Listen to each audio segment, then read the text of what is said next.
Salut la team, j'espère que vous allez bien. Salut la team NE.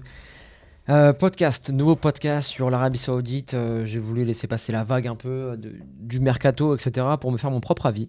Ok, prendre du recul sur la situation, voir comment ça a évolué. Et en fait, quand on prend la liste de tous les joueurs qui ont signé en Arabie Saoudite, des joueurs de haut niveau, c'est assez intéressant. Il y a plusieurs leçons à tirer de ça. On va dire que le joueur phare qui a décidé, qui a ouvert la porte à l'Arabie Saoudite, c'est Ronaldo en janvier dernier. Et après, tout le monde a suivi, mais tu sais, les gens qui partent en Chine à l'époque, il y avait Oscar, il y avait encore Lavezzi. Tu sais, c'est des joueurs en fin de carrière, ils se disent bon, on va remplir les poches et on va finir là-dessus. Mais quand tu vois des joueurs qui en ont encore sous le pied, qui partent là-bas, etc., il y a on peut constater plusieurs choses. Ça révèle plusieurs points dans le monde du football qui sont selon moi hyper intéressantes. Ça lève des tabous et enfin les joueurs sont alignés, quoi. Enfin les joueurs sont alignés avec ce qu'ils pensent, ce qu'ils veulent et ce qu'ils sont. Alors, déjà, dans un premier temps, j'avais un débat avec un pote à moi.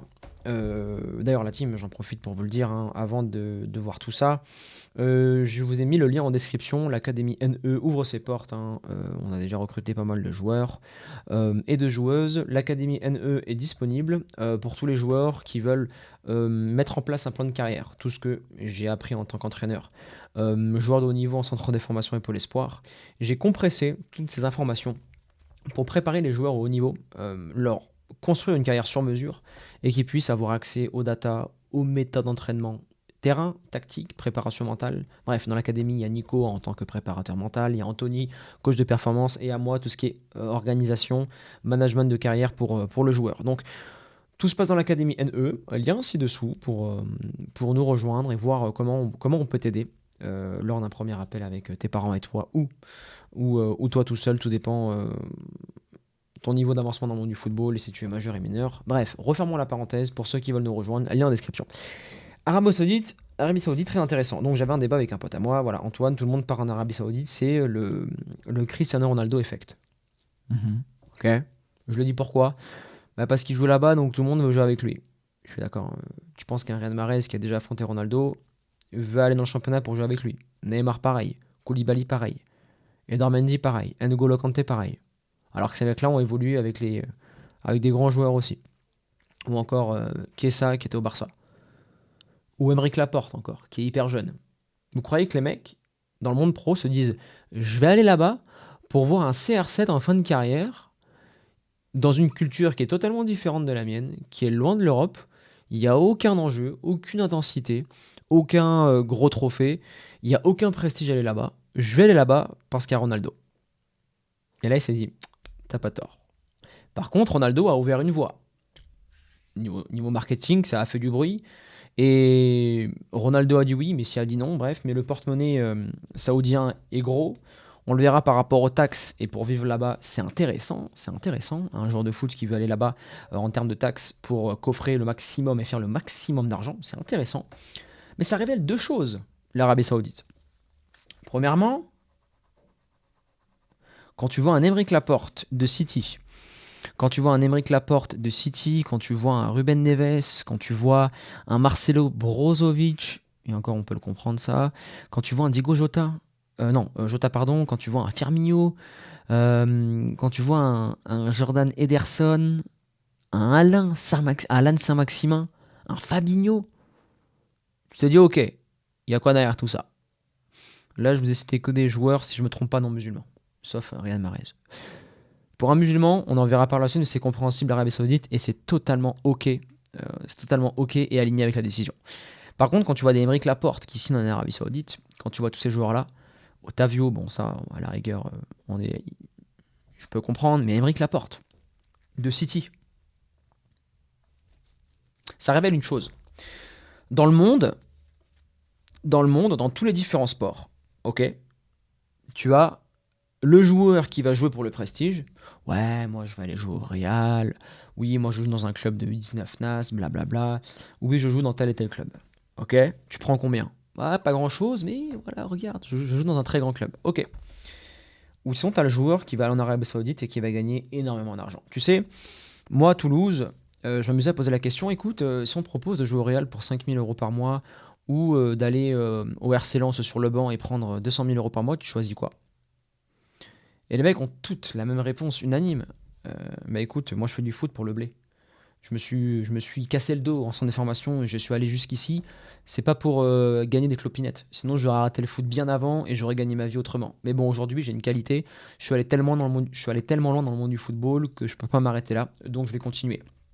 Et aussi, j'ai envie de prouver à ceux qui m'aiment pas, à mon ex ou meilleurs potes, meufs, etc., que même mes anciens coachs qui n'ont pas cru en moi, que je suis capable de. Besoin profond numéro un, la plata, l'argent. Besoin numéro 2, la reconnaissance sociale, parce qu'ils veulent être riches, célèbres, la gloire.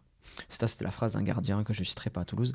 Et troisièmement, la revanche. Mais quand ils auront leur revanche, leur victoire, ça leur passera au-dessus de la tête. Et là, j'aime ça. Ça libère, ça enlève les tabous.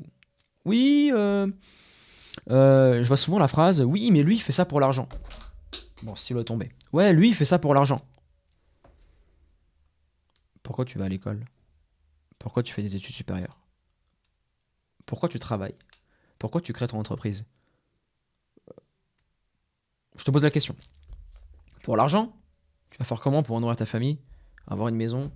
Partir en voyage? Bon, ça, c'est les besoins primaires. Dormir, se loger, manger et être en bonne santé.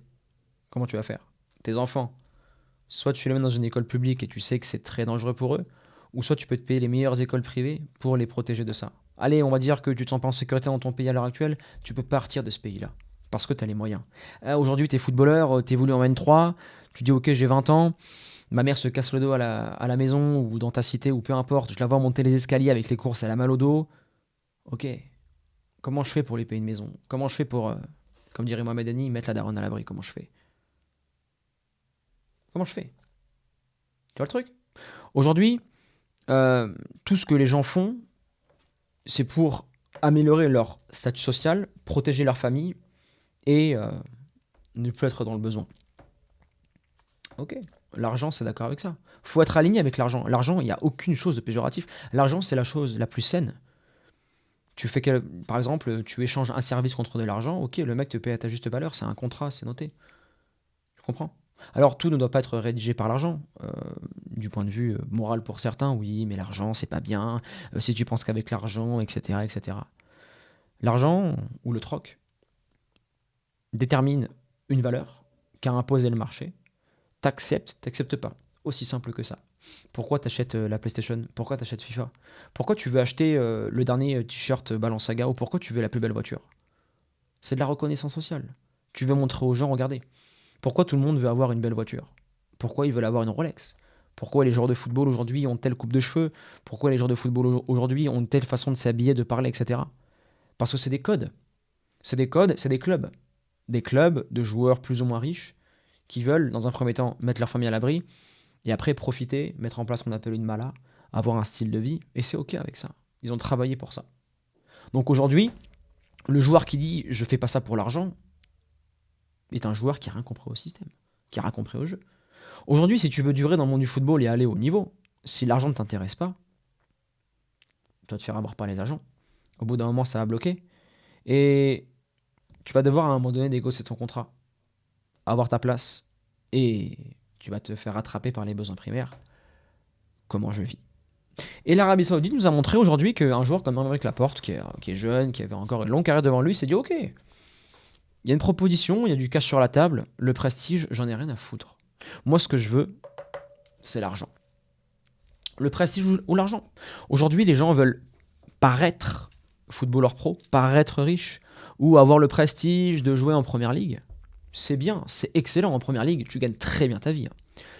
Mais Aymeric Laporte, il s'est dit oulala, moi, je vais en faire encore plus d'argent, et pour tous les différents autres joueurs, je vais faire encore plus d'argent, placé de côté, pour mettre ma famille à l'abri. Oui, Antoine, le football a changé, il est dirigé par l'argent. Et qu'est-ce que tu veux faire? Aujourd'hui, le football, c'est des stats. Le football est dirigé par l'argent. Ok. Parce que le football, avant tout, au-delà d'être un sport, c'est une économie. Ça fonctionne comme ça. On l'a vu où le dérèglement s'est vraiment fait. C'est quand Cristiano l'a signé au Real, on a augmenté. Après, il y a Bale. Après, il y a Neymar. Et là, c'est des sommes astronomiques. Et c'est le libéralisme. Tu fais ce que tu veux. Capitalisme. Il y a un marché, il y a des offres, et si les gens font ça, c'est qu'ils sont rentables. Il faut l'accepter. Ok? Ça, c'est la première chose. Ça a prouvé à un grand nombre de joueurs qui ont le fantasme de oui, je veux réussir pour la passion, etc. Bien évidemment, il y a un minimum de passion à avoir, il y a du talent, il y a du travail. Je ne remets pas du tout ça en cause. Mais n'oublie pas, tout est une question d'argent. Pourquoi aujourd'hui il y a des joueurs qui ont 35 ans passés qui reviennent jouer en N3 ou en N2? Parce qu'ils sont en manque de fric, ils veulent de l'argent. Pourquoi il y a des joueurs aujourd'hui, au lieu d'évoluer en N3 en France, ils vont aller signer en Ligue 1 en Bulgarie et gagner 10 000 euros par mois? T'as la réponse. Tu as la réponse. Aujourd'hui, il faut faire manger la famille, il faut penser à l'avenir, être libre, surtout dans la situation dans laquelle on est aujourd'hui. Première chose. Deuxième chose, et je suis super content, ça me fait plaisir, c'est les joueurs musulmans, ils se sont dit, ok, en Occident, il y a une histoire gréco-romaine catholique, avec des églises de partout, il y a un peu de mosquées, ok, ça évolue, mais moi, je suis musulman pratiquant, je veux avoir un cadre de vie qui répond à ça. C'est ok. Riyad Mahrez a été influencé par ça, je suis convaincu à 100%. N'Golo Kanté aussi. Karim Benzema aussi. Tu vois. En Arabie Saoudite, c'est loi coranique. Ok. Charia. Je peux manger halal quand je veux. Je n'ai pas besoin de chercher, je n'ai pas besoin de m'adapter, etc.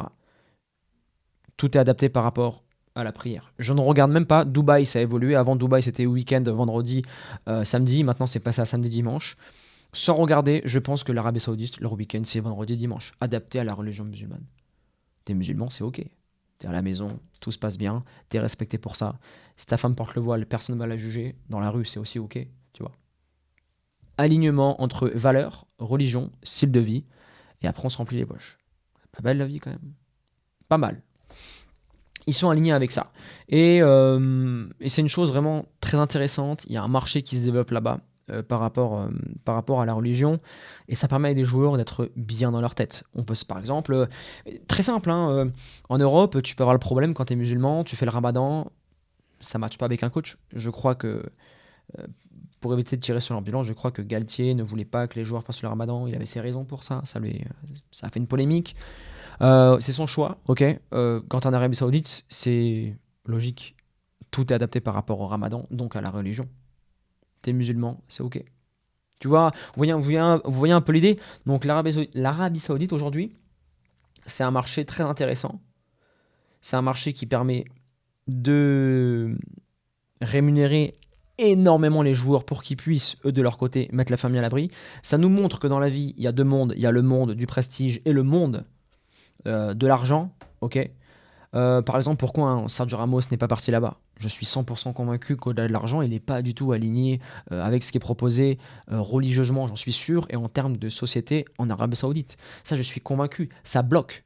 Après, deuxièmement, il y a des joueurs, il y en a un qui avait fait la remarque, oui, partir là-bas, c'est se perdre, je sais pas quoi. Je crois que c'est Szczesny, le gardien polonais, qui avait dit ça. Moi, je préfère faire ça, ça, ça et ça. Je préfère finir mon histoire en Europe. Je préfère avoir de la compétitivité. Je préfère avoir de la ferveur. Il y a un climat aussi. Il fait chaud là-bas. La langue, tu dois maîtriser l'anglais. C'est différent, tu vois. Je sais même pas comment fait un Brésilien, Neymar, pour faire ce qu'il fait avec les femmes en Arabie Saoudite, sachant que, par exemple, quand il a débarqué à l'aéroport, il avait la croix. Ok, ici, ils l'ont enlevé à Photoshop pour le présenter. Je sais même pas si c'est légal d'être sur place et d'avoir une femme hors mariage. Tu vois, il y a différents trucs qui font que ça peut vite déraper le truc. Après, une chose intéressante, j'ai fait une petite recherche sur un site d'expatriation pour partir en Arabie Saoudite. Au niveau des impôts et au niveau des taxes, on va pas en parler ici, mais t'es minimum à 2 fois, voire 3 fois moins qu'en France. Ah oui, il faut savoir une chose, c'est qu'en France, un joueur, on n'est pas loin, si ce n'est plus, que d'un tiers de son salaire. Ça veut dire que s'il prend 200 000 euros bruts, il va lui rester en net un peu plus de 100 000 euros. Tu vois. Quand tu es en Angleterre, c'est différent. En plus, tu es payé chaque semaine. Quand tu es en Espagne aussi, même si l'Espagne en taux d'imposition, c'est assez élevé. Mais la France, hors pays scandinave, dans le domaine du football, c'est là où tu payes le plus d'impôts. En Arabie Saoudite, je suis sûr qu'ils mettent en place une défiscalisation ou un avantage fiscal à aller là-bas quand tu es joueur. Imagine, tu es Benzema, musulman, tout est organisé par rapport à toi. Tu es archi bien payé. Et en plus, tu peux négocier au niveau de la fisca et tu vois toutes les villas et tout ce qu'on leur met en place. C'est la vie de rêve, hein, sur je ne sais pas combien de générations. Derrière, la famille Benzema pourra dormir sur ses deux oreilles. Bon, il faut bien qu'il ferme la chose parce qu'on sait comment ça se passe en famille, ça peut aller très loin. Je connais pas la sienne, mais on a vu pas mal d'histoires comme ça, donc je pense qu'il a tout verrouillé, mais c'est hyper intéressant. Et l'Arabie Saoudite vous montre une chose, c'est que, et c'est un conseil que je vous donne, au niveau du football, le football, il n'y a pas de limite pour percer. Selon moi, il n'y a pas de limite jusqu'au moment où tu prendras ta retraite. Jusqu'à la fin, il faut y croire, il faut aller au bout. Maintenant, au bout d'un moment, tu vas devoir te marier. Alors, si tu veux pas te marier, tu vas devoir faire des enfants. Si tu veux pas d'enfants, c'est ok, mais tu vas devoir vivre, ok. Tu vas devoir vivre, avoir un salaire décent pour te loger, etc. Et tu vas devoir avancer. Et dans le monde du football, quand tu avances, pourquoi les joueurs sont bloqués? Parce qu'ils savent pas comment mettre en place un plan de carrière, ils savent pas s'ils jouent au bon poste, ils savent pas comment s'entraîner par rapport à leur poste. Et c'est une double course, hein. Tu as la course du centre de formation monde professionnel et le monde amateur. Par exemple, stat intéressante, tu as 128 entraînements par saison avec le club. Il y en a plus de 300 quand tu es en club professionnel.